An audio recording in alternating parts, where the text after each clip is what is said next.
किसी गांव में विजय अपनी पत्नी और अपने बेटे के साथ एक छोटे से घर में रहता था।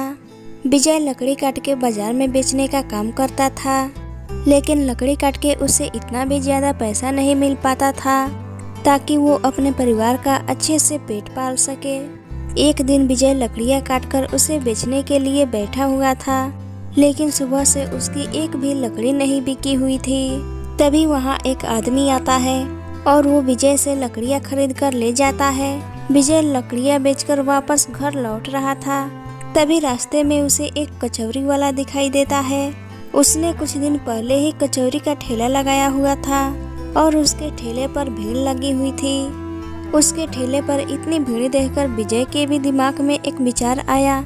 कचौरी वाले के पास इतना भीड़ देखकर विजय भी ठेला लगाने का निर्णय लेता है और वो घर जाकर अपनी पत्नी सीमा से इस बारे में बात करता है। सीमा को भी विजय का विचार अच्छा लगता है और वो विजय से बोलती है, ये तो आपने बहुत अच्छा सोचा है।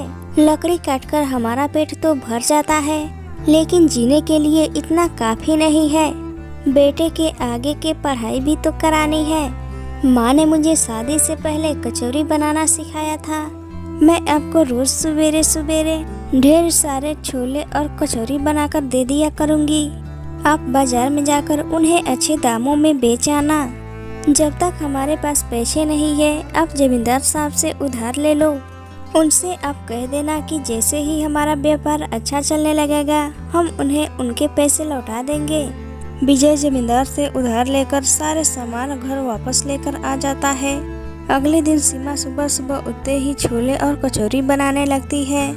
थोड़े ही देर में सीमा छोला और कचौरी बनाकर तैयार कर देती है और विजय सारा सामान ठेले में रखकर बाजार में बेचने लगता है।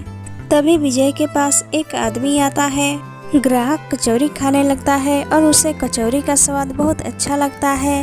अपने पहले ही ग्राहक से इतनी तारीफ सुनकर विजय बहुत खुश हो जाता है।